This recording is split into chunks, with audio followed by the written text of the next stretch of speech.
여러분의 좋아요와 구독은 채널에 큰 힘이 됩니다. 저는 장윤호입니다. 올해 38살이고 공인회계사로 일하고 있어요.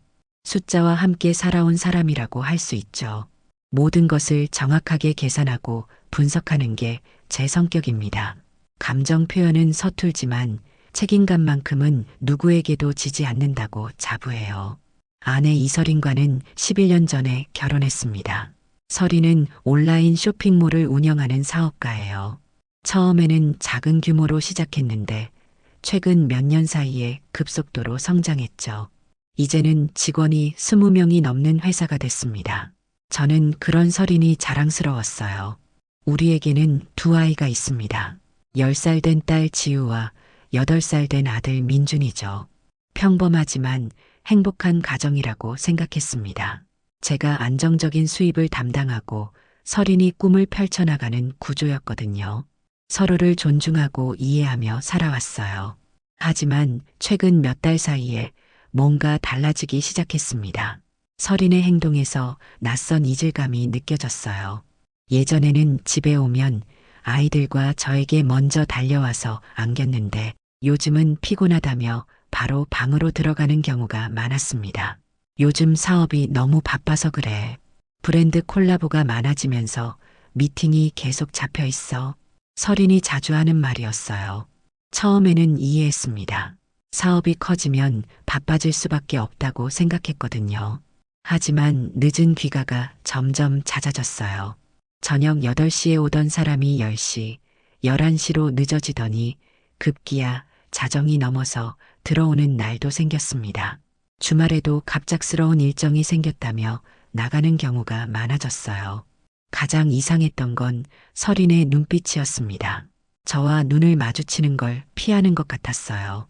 예전에는 집에 오면 그날 있었던 일들을 자세히 얘기해 줬는데 요즘은 대충 넘어가려고 했습니다. 질문을 하면 귀찮다는 표정을 짓곤 했어요. 핸드폰도 예전과 달랐습니다. 늘 뒤집어서 놓거나 다른 방에 두고 다녔어요. 메시지가 와도 즉시 확인하지 않고 한참 후에 보는 척 했습니다. 전화가 오면 다른 방으로 가서 받는 경우도 많아졌죠. 누구 전화야?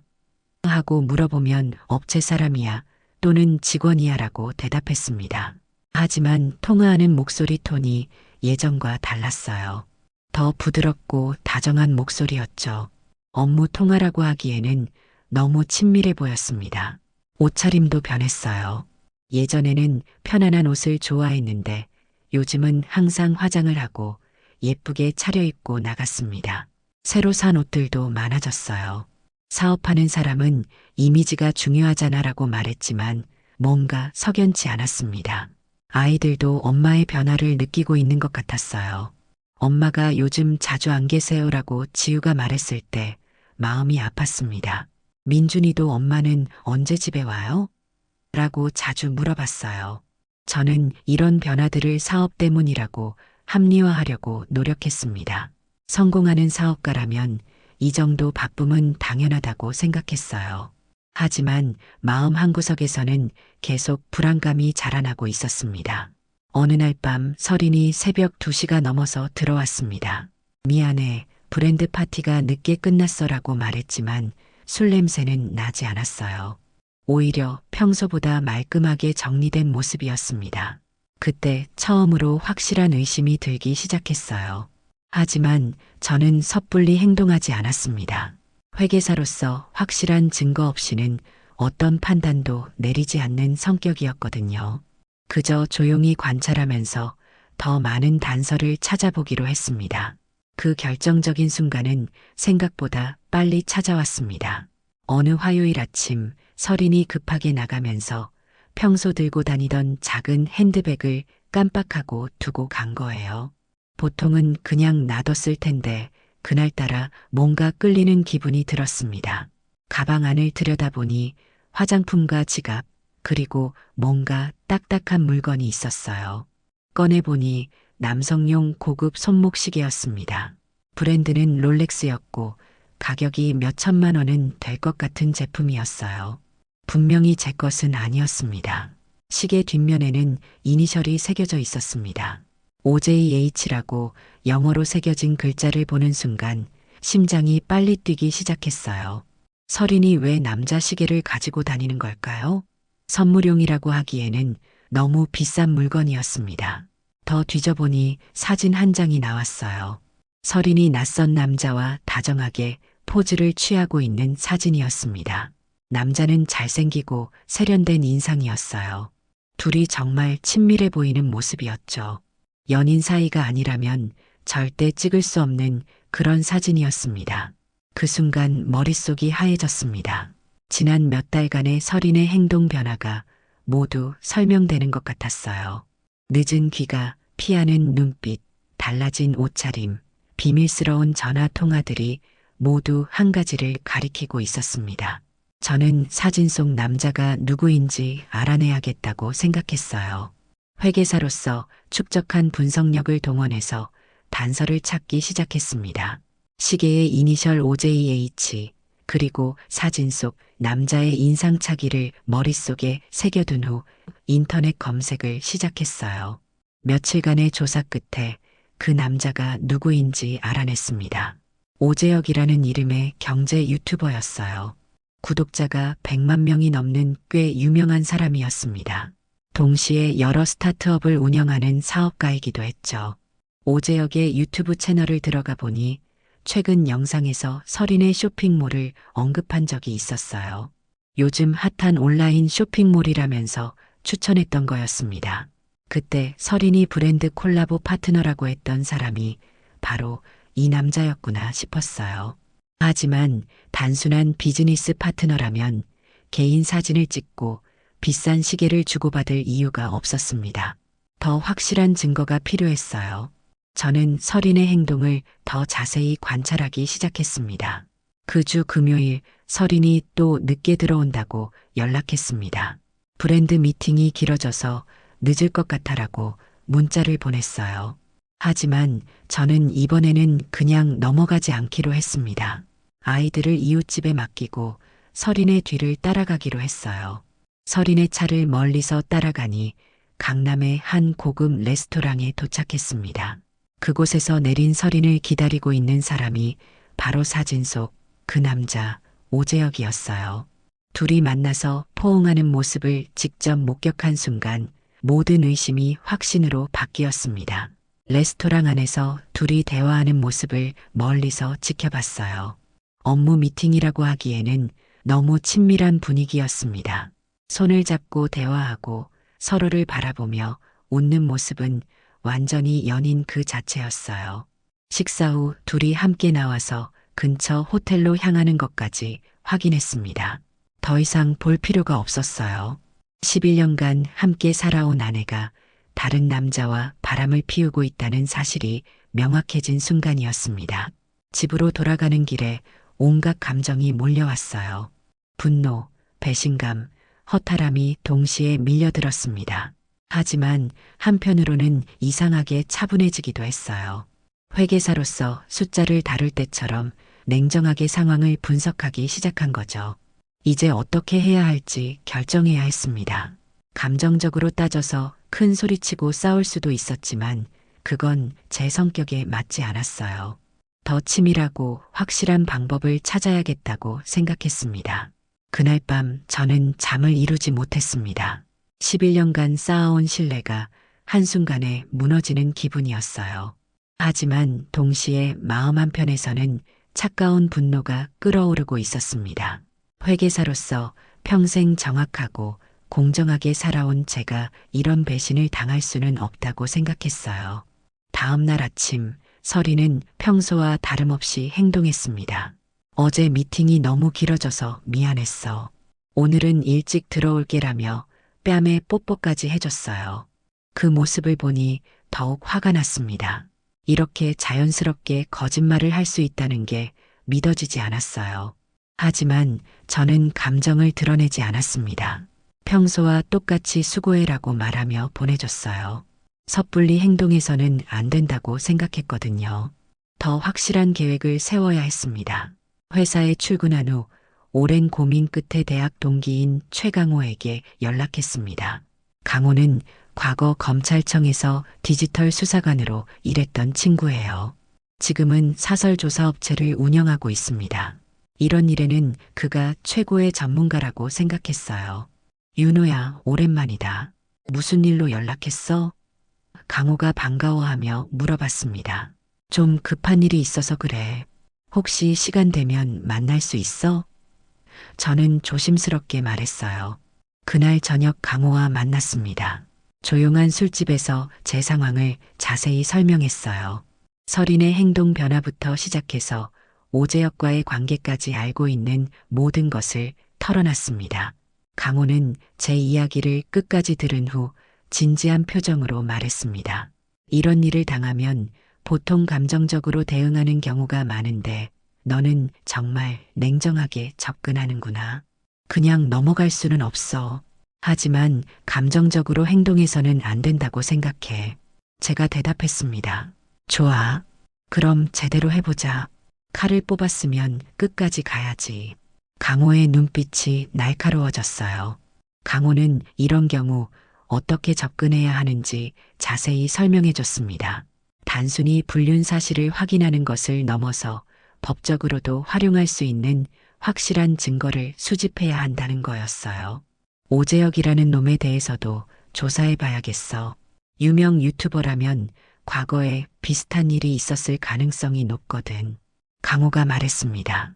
우리는 체계적인 계획을 세웠어요. 먼저 설인과 오재혁의 만남을 더 자세히 추적하고 디지털 흔적들을 수집하기로 했습니다. 강호의 전문적인 장비와 기술을 활용하면 휴대폰 기록이나 위치 정보 같은 것들도 확인할 수 있다고 했어요. 하지만 이 모든 걸 하면서도 평소처럼 행동해야 해. 상대방이 눈치채면 안 되거든.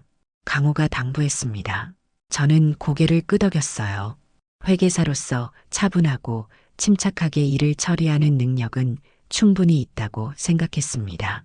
오히려 이런 상황에서는 제 성격이 도움이 될 것 같았어요. 며칠 후부터 본격적인 조사가 시작됐어요. 강호는 오재혁의 과거 행적을 파헤치기 시작했고 저는 설인의 일상을 더 자세히 관찰했습니다. 동시에 집에서는 평소와 똑같이 다정한 남편과 아버지 역할을 했어요. 가장 어려웠던 건 아이들 앞에서 평정을 유지하는 거였습니다. 지우와 민준이는 아무것도 모르고 있었는데 그 순수한 모습을 보면 마음이 더 아팠어요. 하지만 아이들에게는 절대 티를 내지 않으려고 노력했습니다. 아빠, 왜 요즘 조용해요? 지우가 어느 날 물어봤을 때 정말 가슴이 아팠어요. 아빠가 요즘 일이 좀 많아서 그래. 괜찮아. 저는 웃으며 대답했습니다. 한편으로는 설인과의 일상도 계속 이어갔어요. 같이 식사하고 대화하고 잠자리에서도 평소와 다름없이 행동했습니다. 하지만 속으로는 매 순간이 연기였어요. 정말 힘든 시간이었지만 참아내야 했습니다.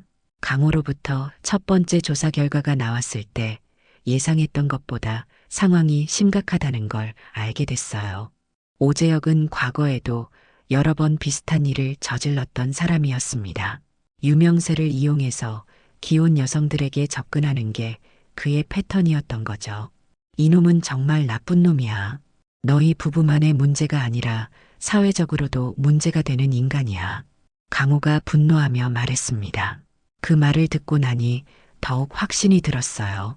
이건 단순한 개인적인 복수가 아니라 정의를 실현하는 일이라고 생각했습니다. 설인과 오재혁 모두 그에 상응하는 대가를 치러야 한다고 결심했어요. 그 이후 한 달 동안 저는 완벽한 이중 생활을 했습니다. 낮에는 평범한 남편이자 아버지로, 밤에는 차가운 복수자로 살았어요. 설인에게는 더욱 다정하게 대했습니다. 의심받지 않기 위해서였죠.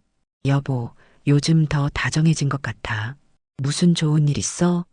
설인이 어느 날 물어봤을 때 저는 웃으며 대답했어요. 당연하지. 내 인생에서 가장 소중한 사람인데.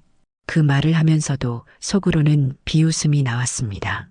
한편 강호는 놀라운 효율성으로 증거들을 수집하고 있었어요. 오재혁의 디지털 흔적을 추적한 결과 서린과의 만남이 생각보다 훨씬 체계적이고 계획적이었다는 걸 알 수 있었습니다. 이놈들이 정말 치밀하게 만나고 있어. 특정 요일, 특정 시간에 만나는 패턴이 있어. 강호가 분석 자료를 보여주며 말했습니다. 매주 화요일과 금요일, 오재혁과 서린은 정기적으로 만나고 있었어요. 주로 강남 일대의 고급 레스토랑이나 호텔에서 만났습니다. 때로는 오재혁의 사무실에서 만나기도 했고요. 가장 충격적이었던 건 둘이 함께 강남의 한 고급 오피스텔을 계약했다는 사실이었어요. 명의는 서린으로 되어 있었지만 계약금은 오재혁이 냈다는 증거가 있었습니다. 완전히 미래 장소를 마련해 둔 거였죠. 저는 이 모든 정보를 차근차근 정리했습니다. 회계사로서 데이터를 정리하는 능력이 이런 곳에 도움이 될 줄은 몰랐어요. 날짜별, 장소별, 금액별로 모든 증거를 체계적으로 분류했습니다.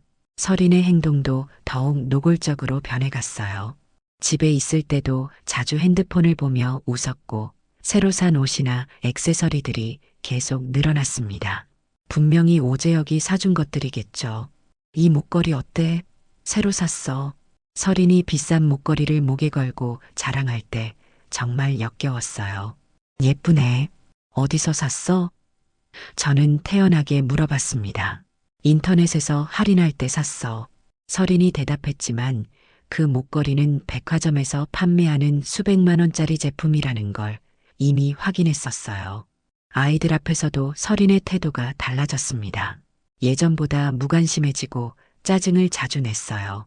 아마 오재혁과의 만남에 정신이 팔려서 가족에게 신경 쓸 여유가 없었던 것 같습니다. 엄마, 오늘 학교에서 있었던 일 얘기해 드릴까요? 지우가 서린에게 다가갔을 때 서린은 핸드폰만 보며 대답했어요. 나중에 얘기해. 엄마 지금 바빠. 그런 모습을 볼 때마다 분노가 치밀어 올랐습니다. 강호로부터 더 놀라운 정보가 들어왔어요. 오재혁이 과거에 사기 혐의로 수사를 받은 적이 있다는 거였습니다. 투자금을 모집할 때 허위 정보를 제공했다는 의혹이었어요. 결국 무혐의로 끝났지만 의심스러운 점이 많았습니다. 이 자료들도 나중에 유용할 거야. 단순한 불륜뿐만 아니라 사업상 문제도 있을 수 있거든. 강호가 말했습니다. 저는 모든 정보를 차곡차곡 모아뒀어요. 언젠가 이 모든 것들이 강력한 무기가 될 거라고 확신했습니다. 서린과 오재혁이 저를 바보로 만들어 놓고 즐기고 있다면 저도 그에 상응하는 준비를 하고 있었던 거죠. 그 와중에도 일상은 계속됐어요. 아이들과 놀아주고 서린과 대화하고 가족 사진도 찍었습니다. 모든 순간이 연기였지만 완벽하게 해냈어요. 서린은 제가 모든 걸 알고 있다는 사실을 전혀 눈치채지 못했습니다. 어느 날 서린이 당신 정말 좋은 남편이야.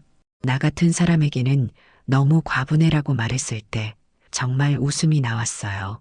자신이 얼마나 모순적인 말을 하고 있는지 전혀 모르고 있었거든요. 과분하긴. 우리는 서로에게 딱 맞는 사이야. 저는 의미심장하게 대답했습니다. 정말로 서로에게 딱 맞는 상대가 될 거였어요. 다른 의미로 말이죠. 드디어 모든 준비가 완료된 날이 왔습니다. 강호와 함께 2달 동안 수집한 증거들이 완벽했어요. 사진, 동영상, 금융 거래 내역, 호텔 예약 기록까지 부정할 수 없는 자료들이 산더미처럼 쌓여 있었습니다. 그날은 평범한 토요일이었어요.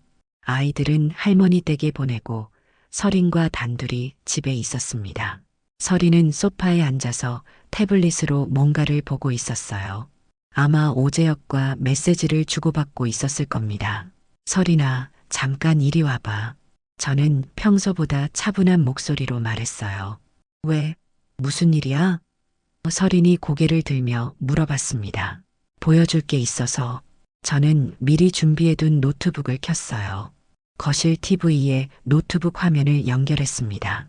서린은 별로 관심 없다는 표정으로 소파에 앉아 있었어요. 아직도 자신이 어떤 상황에 처해 있는지 전혀 모르고 있었습니다. 화면에 첫 번째 영상이 재생되기 시작했어요. 오재혁과 설인이 강남의 한 호텔 로비에서 손을 잡고 들어가는 모습이었습니다. 날짜와 시간까지 정확하게 표시되어 있었어요.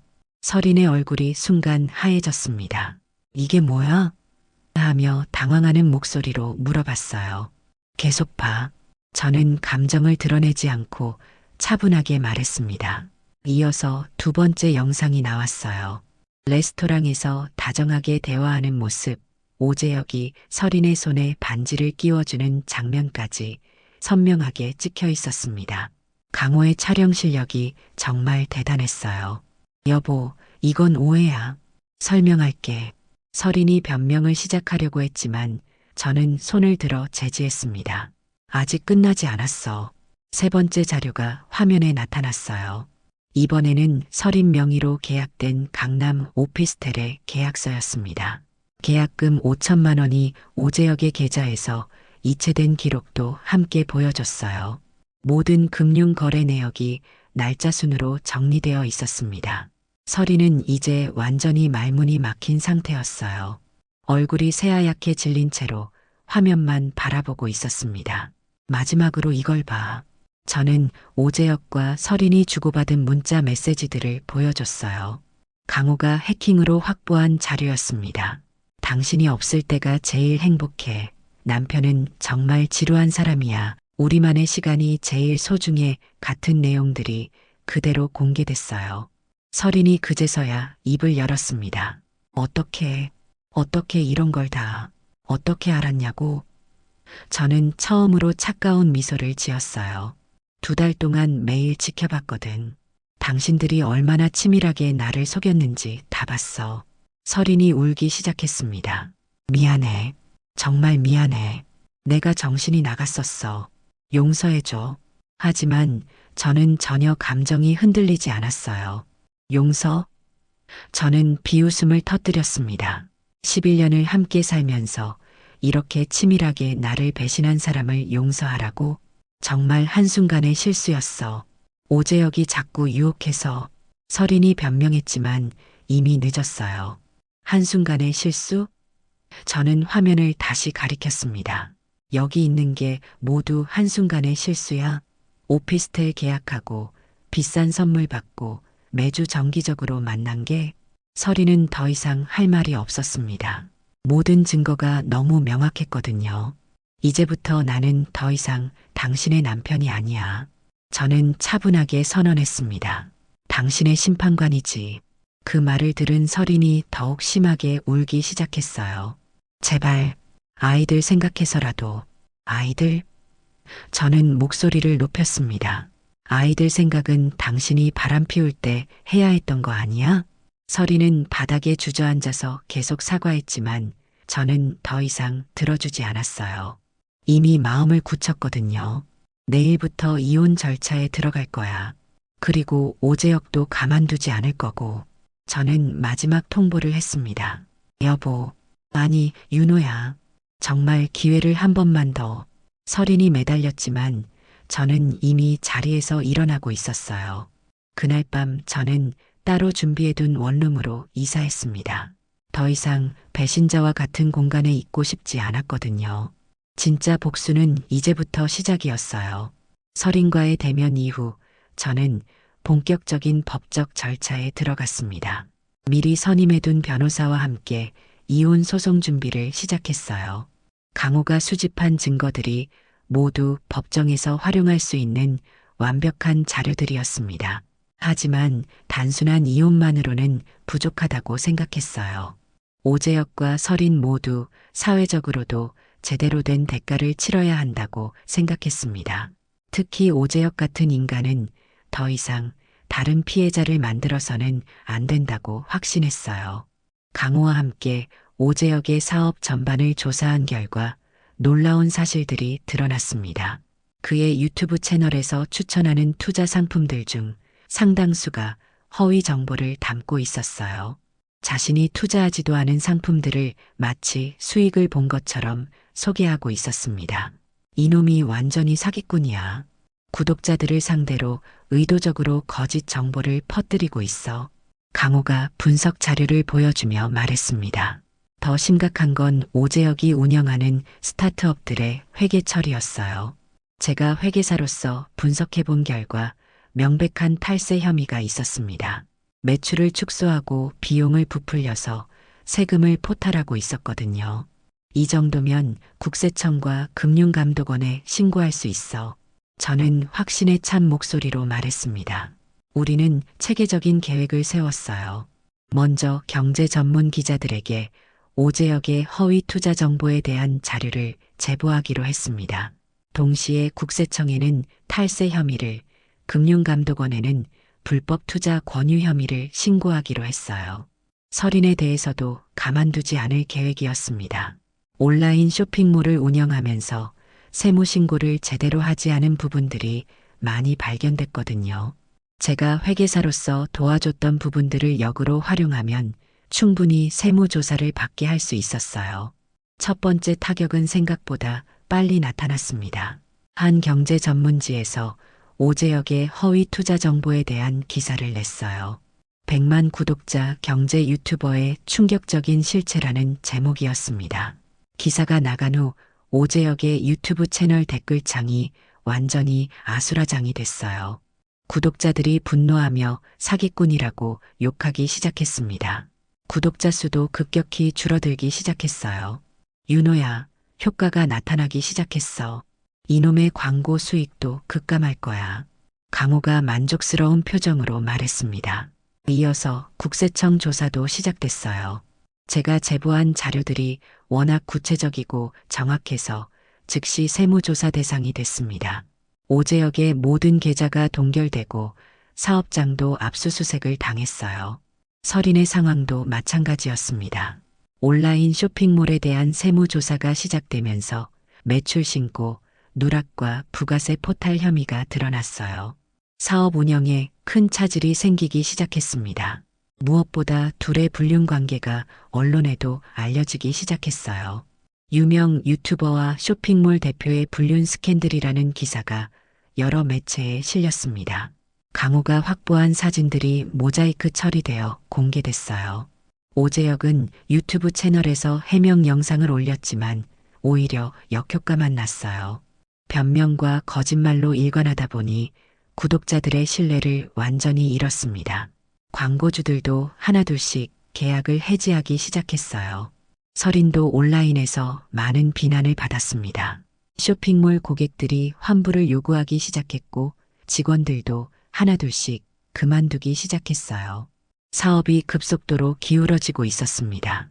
저는 이 모든 과정을 차분하게 지켜봤어요. 복수심이 충족되는 기분이었지만 동시에 차가운 만족감이었습니다. 감정적인 분노보다는 정의가 실현되고 있다는 느낌이 더 컸어요. 이제 진짜 시작이야. 강호가 말했을 때 저는 고개를 끄덕였습니다. 다음 단계는 더욱 치밀하고 완벽한 사회적 매장이었어요. 오재혁과 설인이 지금까지 쌓아온 모든 것을 무너뜨릴 계획이었습니다. 저를 11년간 속이고 바보로 만든 대가를 제대로 치르게 할 거였어요. 법정에서의 최종 판결이 나왔을 때 저는 완전히 승리했습니다. 이혼 소송에서 설인의 유책 사유가 명확하게 인정됐어요. 불륜에 대한 증거가 너무 확실했거든요. 재산 분할에서도 설인은 아무것도 가져갈 수 없었습니다. 더 나아가 설인은 저에게 위자료로 2억 원을 지급하라는 판결을 받았어요. 정신적 피해에 대한 배상금이었습니다. 양육권도 당연히 제가 가져갔죠. 법원에서는 불륜을 저지른 어머니보다 안정적인 아버지가 아이들을 키우는 게 낫다고 판단했습니다. 아빠, 엄마는 왜 집에 안 와요?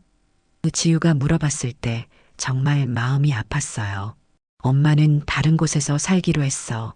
하지만 아빠가 항상 곁에 있을 거야. 저는 최대한 부드럽게 설명했습니다. 아이들에게는 구체적인 이유를 말하지 않았어요. 아직 어린 아이들이 이해하기에는 너무 복잡한 문제였거든요. 다만 앞으로는 아빠와 함께 살게 될 거라고만 말했습니다. 오재혁의 몰락은 더욱 참혹했어요. 국세청 조사 결과 15억 원의 세금을 포탈한 것으로 드러났습니다. 추징세금과 가산세까지 합치면 30억 원이 넘는 금액이었어요. 그의 모든 재산을 처분해도 감당하기 어려운 수준이었습니다. 검찰에서는 사기와 탈세 혐의로 구속영장을 신청했어요. 오재혁은 결국 구속됐고 그의 모든 사업이 중단됐습니다. 유튜브 채널도 폐쇄되고 스타트업들도 모두 문을 닫았어요. 완전히 끝났네. 강호가 뉴스를 보며 말했습니다. 이 정도면 다시는 사회에 나올 수 없을 거야. 오재혁의 아내도 이혼 소송을 제기했어요. 남편의 불륜과 사업 실패로 인해 엄청난 빚을 떠안게 됐거든요. 오재혁은 가족마저 잃게 된 거였습니다. 설인의 상황도 마찬가지였어요. 온라인 쇼핑몰은 세무조사와 불륜 스캔들로 인해 완전히 망했습니다. 고객들의 신뢰를 잃었고 직원들도 모두 떠났어요. 결국 사업을 접을 수밖에 없었습니다. 위자료로 지급해야 하는 2억 원도 설인에게는 큰 부담이었어요. 사업이 망한 상태에서 그런 큰 돈을 마련하기는 거의 불가능했거든요. 결국 설인도 개인회생 신청을 해야 하는 상황이 됐습니다. 어느 날 설인이 저에게 마지막으로 연락을 해왔어요. 아이들만이라도 볼 수 있을까? 하고 간청했습니다. 법원 결정에 따라 한 달에 한 번, 2시간만 가능해. 저는 차갑게 대답했습니다. 윤호야, 정말 미안해. 내가 모든 걸 잘못했어. 설인이 울먹이며 말했지만 저는 더 이상 감정이 흔들리지 않았어요. 미안하다고 해서 달라지는 건 없어. 당신이 선택한 결과야. 저는 단호하게 말했습니다. 사회적으로도 둘 다 완전히 매장됐어요. 온라인에서는 여전히 비난이 계속되고 있었고 어떤 회사도 그들을 받아주려 하지 않았습니다. 특히 오재혁은 경제계에서 완전히 퇴출된 상태였어요. 저는 이 모든 과정을 지켜보면서 묘한 만족감을 느꼈습니다. 복수가 완성되어 가는 과정이었거든요. 11년간 저를 속이고 바보로 만든 대가를 톡톡히 치르고 있는 거였어요. 강호도 만족스러워했습니다. 완벽한 복수였어. 감정적으로 행동했다면 이런 결과는 나올 수 없었을 거야. 저도 동감했어요.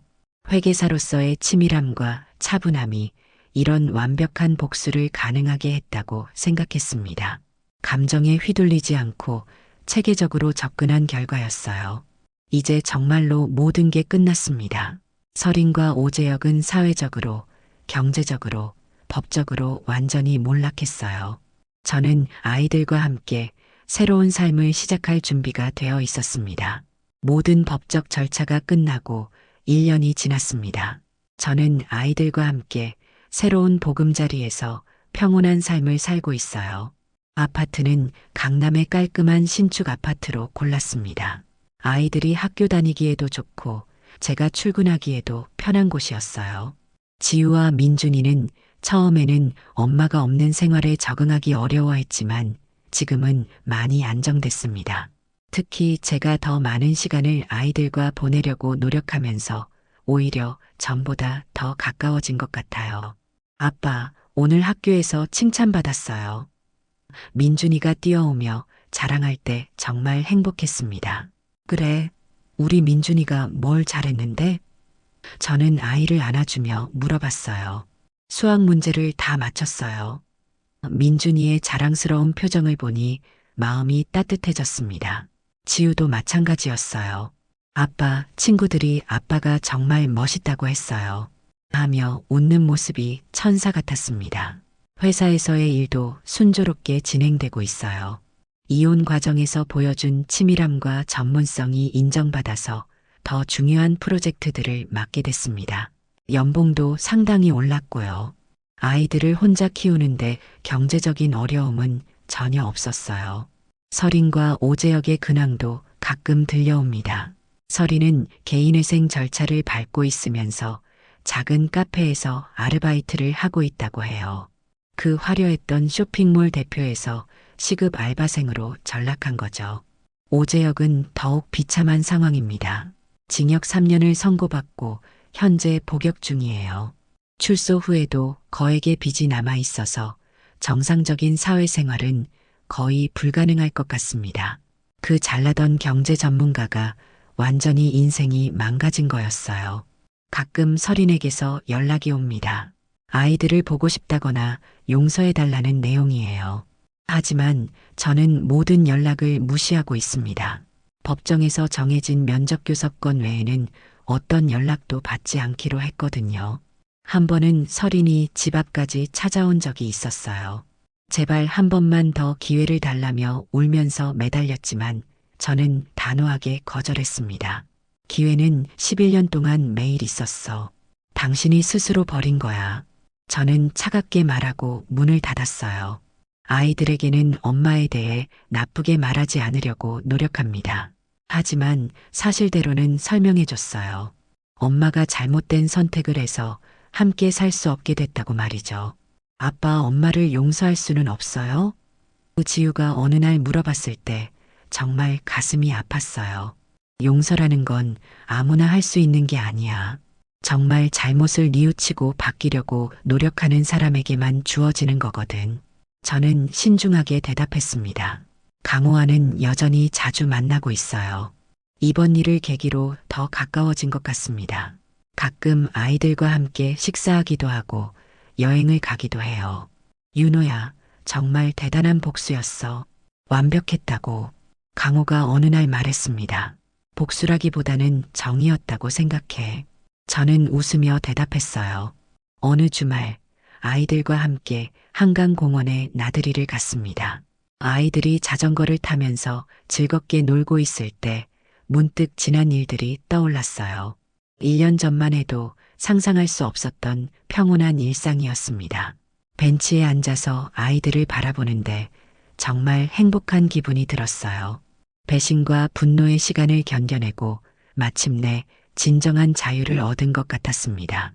그때 우연히 멀리서 익숙한 모습을 봤어요. 설인이었습니다. 초라한 옷차림으로 혼자 걷고 있더라고요. 예전에 화려했던 모습은 온데간데 없고 완전히 다른 사람 같았어요. 설인도 저를 봤는지 잠깐 멈춰서더니 고개를 돌리고 지나갔습니다. 그 뒷모습이 너무 쓸쓸해 보였지만 저는 전혀 동정심이 들지 않았어요. 자업자득이라고 생각했거든요. 아빠, 뭘 보고 계세요? 지우가 다가와서 물어봤어요. 아무것도 아니야. 우리 집에 갈까? 저는 웃으며 아이의 손을 잡았습니다. 집으로 돌아가는 길에 저는 조용히 미소를 지었습니다. 나는 끝까지 나만의 방식으로 모든 걸 끝냈다고 생각했어요. 완벽한 복수를 완성했고 새로운 삶을 시작했습니다. 이제 정말로 자유로웠어요. 그날 밤 아이들을 재우고 혼자 앉아 있는데 정말 만족스러운 기분이 들었습니다. 11년간의 결혼 생활이 거짓이었다는 사실은 여전히 아프지만 그 대가를 제대로 받아낸 것만큼은 확실했어요. 앞으로는 오직 아이들과 제 자신만을 위해 살아갈 거였습니다. 이야기가 재미있으셨나요? 좋아요와 구독으로 응원해 주시면 더 많은 감동적인 이야기로 찾아뵙겠습니다. 여러분의 작은 관심이 저에게는 큰 힘이 됩니다. 감사합니다.